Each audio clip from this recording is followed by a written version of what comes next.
Hi everybody, welcome back to my channel. This evening I had a hankering for meatloaf, and I have tried many meatloaf recipes, and I have to say that I always come back to this one. It's really easy, it's really good. You can make it in the crock pot. It has an amazing glaze to it that is just delicious, and so I want to share this with you. What you're going to need is a pound of breakfast sausage, 2 pounds of ground beef, 2 eggs, a third a cup of milk, 3/4 a cup of Panko breadcrumbs. You can get seasoned or unseasoned. I recommend seasoned. You need a half a cup of tomato ketchup. And then in this, I have 3 tablespoons of onion powder, garlic powder, parsley, 1 tablespoon of paprika, 1 tablespoon of pepper, and then 2 tablespoons of minced garlic. I also am going to chop up an onion. So I'm going to chop that onion, and I'll be right back, and we will start mixing. I thought maybe you'd like to see how I chop an onion. It's really easy. This is a half of an onion from a sandwich or something. I think when I was making subs. Let me get the proper knife. No. Which would be the Michael Myers knife, as I call it. Just peel that layer off your onion. There is a part of the onion that is connected. We're going to leave that connected. We're going to try to dice this as small as we can. You're going to cut through your onions. Cut through. And then cut across. So I like to turn mine. Cut across.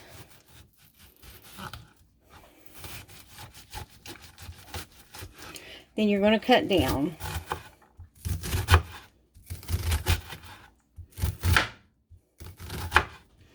Wash your fingers. I don't recommend the way I cut to anyone. Don't let your children do this. If they love to cook, that's awesome. Let them mix the meatloaf. Don't let them cut the onions.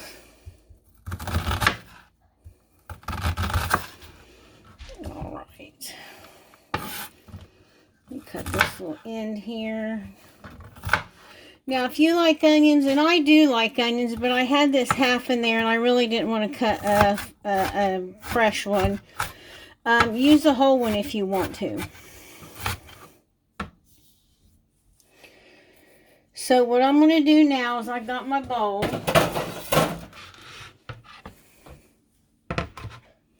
I'm going to put in my onions.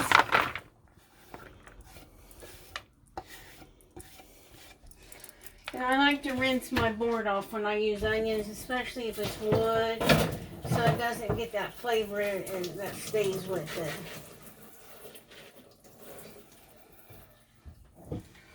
Alright, I'm going to put in my sausage. This is 1 pound of breakfast sausage. I did microwave it too, so it would be pliable. We definitely want it pliable. I'm going to put in my breadcrumbs. This was 3/4 a cup. I'm going to put in my milk. This was 1/3 a cup, so not very much. I think the milk is just to add moisture. In goes my spices and my garlic.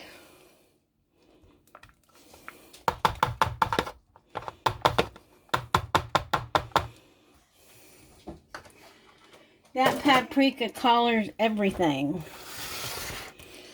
And then I like to crack my eggs in a bowl.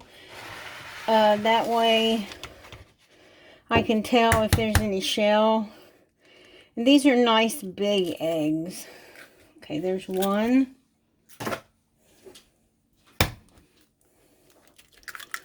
There's two. No shell. Is that shell? Let me see. Let me investigate. No. Okay. Put those in. And what I'm going to do before I add the hamburger in, I should have done this while my eggs were in the little bowl, but I'm just going to beat them up a little bit. Just a little bit.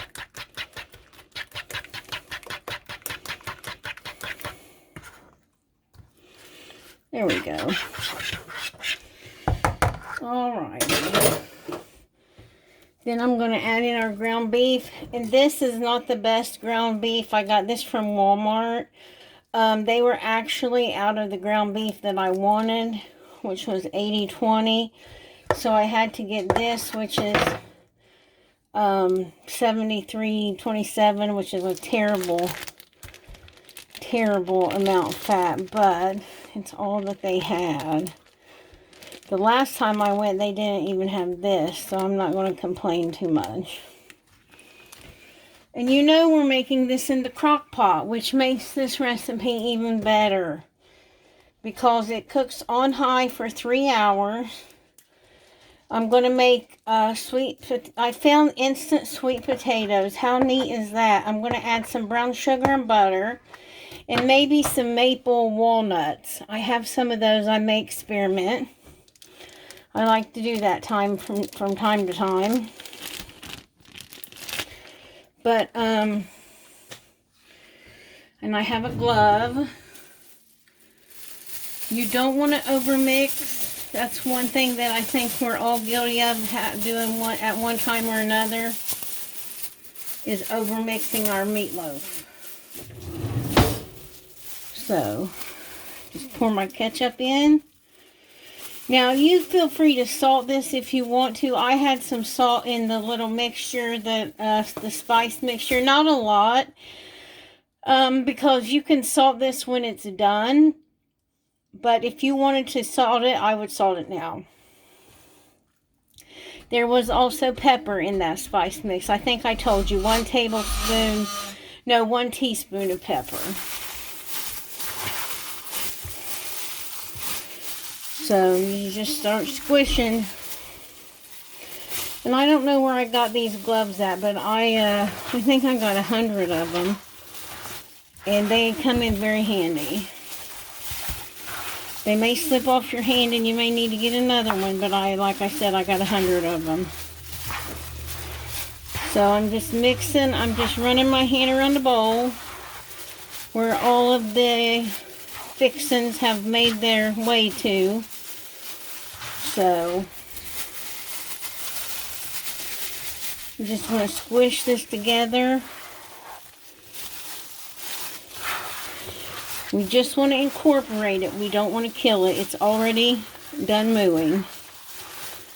So we just want to, I see those raw eggs, so I need to get those mixed in there. There are big chunks of onion. I like that, so that's not going to bother me. Of course, if you don't, you can use one of those choppers. I actually have one, but I didn't want to get it out. More dishes. You can do that, and I think this is mixed up pretty well. Let me throw away my glove. Let me grab my liner. I did not grab one. I forgot to order more on Amazon. I may add one to my Walmart haul. I have a Walmart haul tomorrow,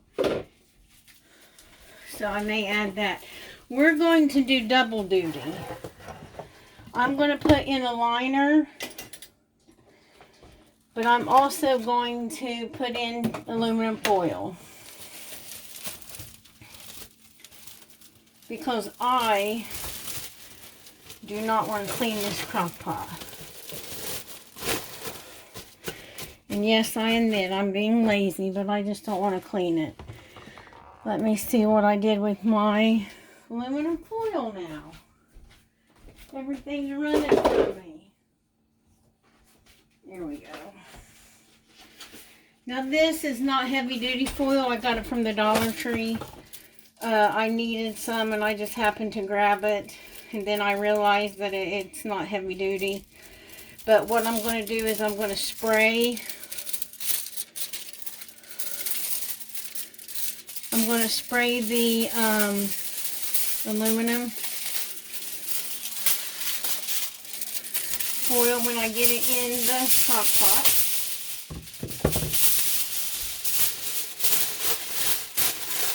You just put it on top of your foil. It's no big deal.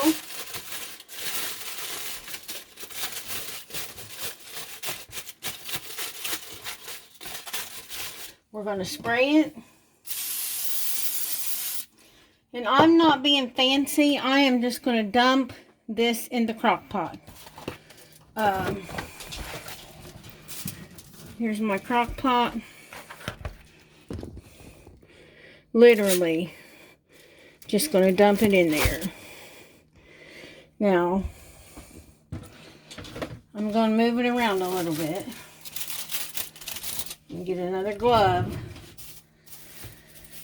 I don't have a phobia of touching things with my hands. I just don't like the feel of a lot of things, which I know is weird. Raw meat doesn't really bother me, but ketchup and raw eggs and all that good stuff, you know. If I can avoid it, I'll avoid it. So this is what our crock pot looks like, with our meatloaf in it, with the foil and the liner. It's going to cook on high for 3 hours. Okay, I'm back, everyone, and I have our meatloaf out of the crock pot. It cooked for 2.5 hours. It is going to... Now we're getting ready for our glaze, and then I'm going to put it in my toaster oven. You know by now I only have a toaster oven, but it will still fit this pan well, and we're going to broil it. So, I need 2 tablespoons of brown sugar, a tablespoon of onion powder, garlic powder, a half of a teaspoon of pepper, and half a teaspoon of salt.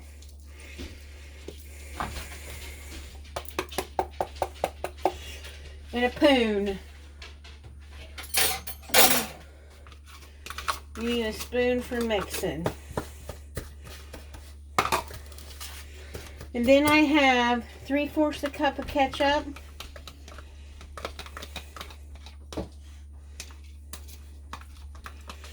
I hope you can see that. Probably not.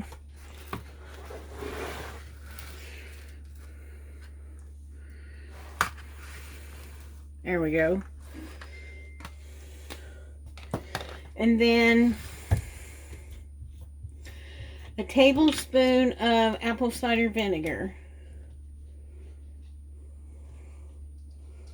I hate taking these things off. Does anyone know a trick out there? If you do, let me know.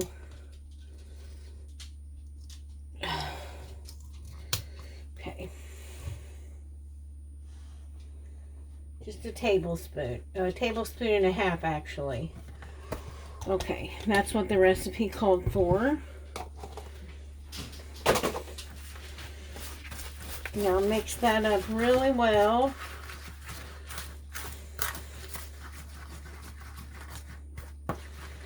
And I think instead of broiling, I'm going to let mine bake in the toaster oven just a little bit longer. I took it out of the crock pot because the temperature on it was at like 175. But I think I want it to cook just a little bit longer. So here I am. I'm going to put the glaze on it. And here we go. Just pour it on.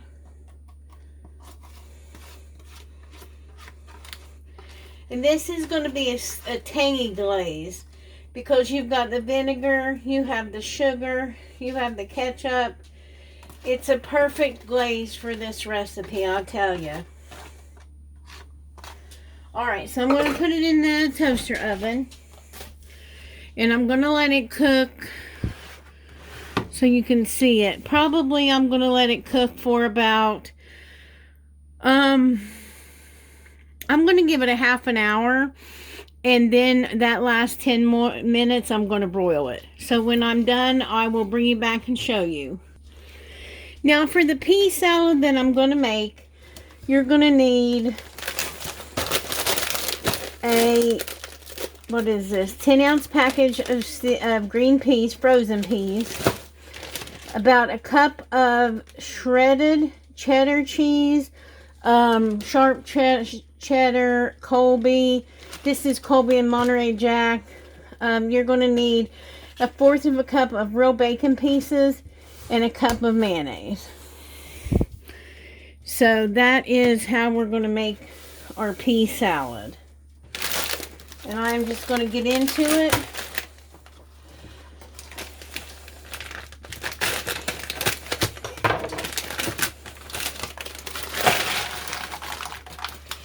And this container, I chose it because it has a lid. What I'm going to do is take the peas and get them wet. Just put some water in them so that the ice goes off of them, and you just want the ice off of them. They can be frozen, that's fine. So I got I'm going to strain them. Well, that water's cold.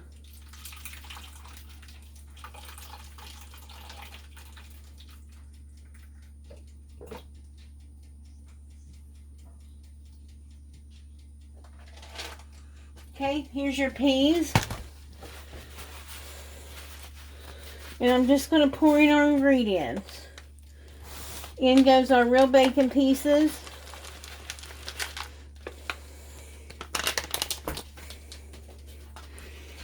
In goes our cheddar cheese.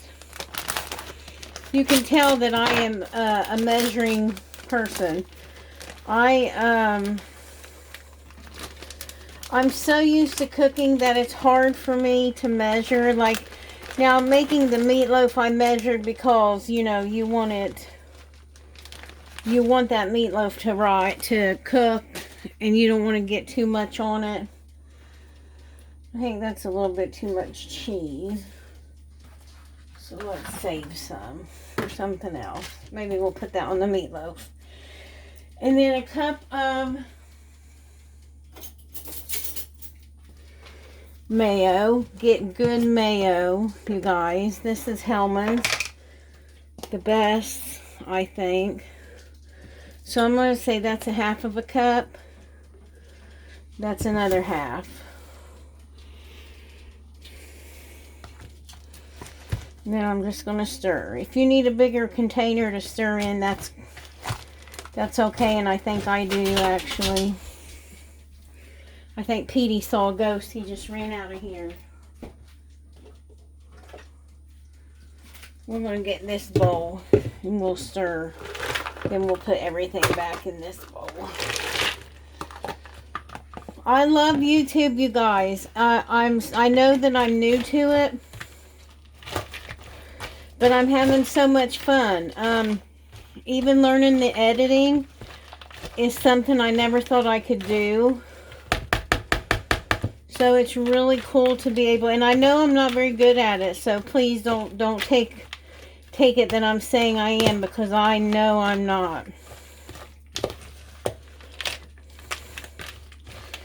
Definitely not very good at it. Now this is our pea salad mixture. It looks a little dry to me, and by dry I mean it looks like it's not creamy. I want it creamy. So I'm going to put a little bit more mayonnaise in here. Probably another 1/4 of a cup. Because we don't want to kill it with mayonnaise. Drown it.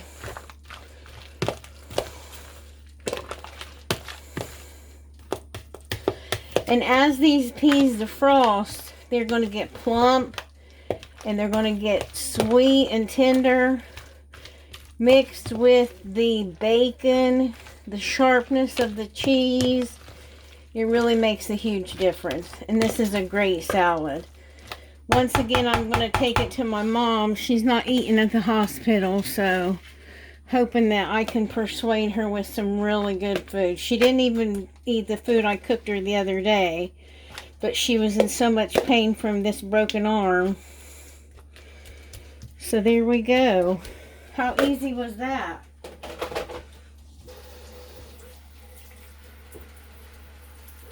The only drawback to, oh Lordy, YouTube so far for me is the dishes. I do so many dishes. Our meatloaf is looking good. I'm going to clean up this mess, and by the time I clean it up and put everything away, it will more than likely be time to take the meatloaf out. And when we take it out, we're going to let it set before we cut it. But this I'm going to put up, clean up, and I'll be back.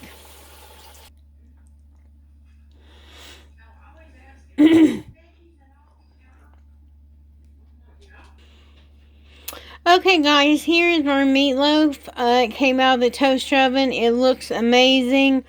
I'm just letting it rest before I cut it. You have to give this recipe a try. It is the best old-fashioned meatloaf you will have. There's not very many ingredients. It costs about $12 to make. It's very good. That glaze just rocks. So try this out. Let me know how you like it. And I'll see you for the next video. Have a wonderful evening, everyone.